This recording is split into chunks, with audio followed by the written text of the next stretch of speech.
আমার স্বামী আমার বোনকে বিয়ে করেছে। আমরা প্রেম করে বিয়ে করেছিলাম। ঢাকা একা থাকি, দুজনের সংসার। আমরা ছিলাম 2 বোন 1 ভাই। বোন আমার ছিল মাত্র 2 বছরের ছোট। আমাদের সংসার জীবনে হঠাৎ করে আমি প্রেগনেন্ট হয়ে যাই।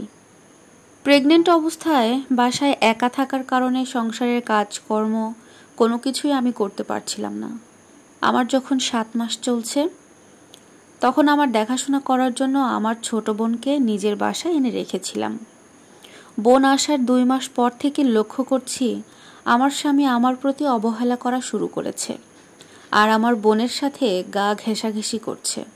আমি স্বামীকে কিছু বললে আমাকে উত্তর দিত, ছি, তোমার মন এত ছোট, তুমি তোমার নিজের বোনকে নিয়ে আমাকে সন্দেহ করছো। তাহলে কি তুমি আমাকে এখন আর ভালোবাসো না? এখন কি তুমি আমাকে সন্দেহ করা ধরলে? তোমার বোন মানে আমারও ছোট বোন। শেলিকা দুলাভাইয়ের সম্পর্কে একটু হাসি ঠাট্টা হয়, এটা স্বাভাবিক। তুমি এত কিছু চিন্তা করো না। আমি শ্যামলা চিকন ছিলাম, দেখতে খুব একটা সুন্দর আমি ছিলাম না, কিন্তু তারপরেও আমার স্বামী আমাকে ভালোবেসে প্রেম করে বিয়ে করেছিল। আর অন্যদিকে আমার ছোট বোন, ও দেখতে বেশ ফর্সা, লম্বা, আর তার শরীর ছিল বেশ আকর্ষণীয়। এক কথায় আমার ছোট বোন দেখতে শুনতে মাশাআল্লাহ খুবই ভালো ছিল। আমাদের বিয়ের পর থেকেই আমার স্বামী মাঝে মাঝেই আমাকে বলতো, তোমার বোনের থেকে তুমি কিছু শিখতে পারো না? দেখো না তোমার বোন কত স্মার্ট। আমার বোন আর আমার স্বামীর চলাফেরায় আমার সন্দেহ বাড়তে থাকে। যত দিন যেতে থাকে ততই। রাতে আমাকে একা রেখে তারা 3-4 ঘন্টা বারান্দায়, ছাদে কিংবা যে কোনো জায়গায় তারা সময় কাটাতো। 3 দিন আগে আমার ইমোতে আমার স্বামী এবং আমার বোনের কাজী অফিসের কবুল বলা বিয়ের 1 মিনিট 48 সেকেন্ডের একটা ভিডিও চলে আসে। আমি সত্যি জানি না এই ভিডিওটা আমাকে কে পাঠিয়েছে, তবে সন্দেহ করেছিলাম ওর কোনো বন্ধু হয়তোবা আমাকে পাঠিয়েছে, যাকে আমি বড় ভাইয়ের মতো জানি।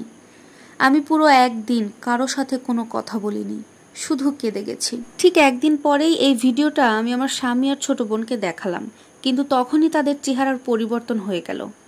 ওরা বলে, যা করেছি ঠিকই করেছি, বিয়ে করেছি। আমার স্বামী আমাকে জানালো, তোর থাকতে ইচ্ছে হলে তুই থাক, না হলে তুই চলে যা। একই মায়ের পেটের বোন, দুইজন 2 রকম।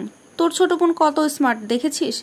আর তুই এত খ্যাত। তোরে যে কেন বিয়ে করেছিলাম আমি নিজেও জানি না। আমি এখন এসব বিষয়ে আমার বাড়িতে জানাইনি, কারণ আমার বাবা অসুস্থ। আমার সাথে ঘটে যাওয়া এত বড় ঘটনা আমি কাউকে জানাইনি। আমার বাবা অসুস্থ, তাছাড়া আমার 2 মাস পরে বাচ্চা ডেলিভারি হবে। কি করব আমি কিছুই বুঝে উঠতে পারছিলাম না। আর এইদিকে আমার বোন আমাকে হুমকি দিয়েছে, আমি যদি ওদের আলাদা করাই তাহলে নাকি ও সুইসাইড করবে। আমি ভালোবাসি, আমার বোনকে ভালোবাসি, আমার স্বামীকেও ভালোবাসি, বাচ্চাকেও ভালোবাসি। বাচ্চা না থাকলে হয়তো নিজে শেষ হয়ে যেতাম। কি করব পরামর্শ দাও আপু। আমি কোনো সমাধান পাচ্ছি না, তাই তোমার কাছে কথাগুলো বললাম। যদি পারো একটু সাহায্য করো, পরামর্শ দিও। প্রিয় দর্শক, এই সত্য ঘটনাটি লিখে পাঠিয়েছেন তাসনুবা সুপ্তি নামের একটি আপু।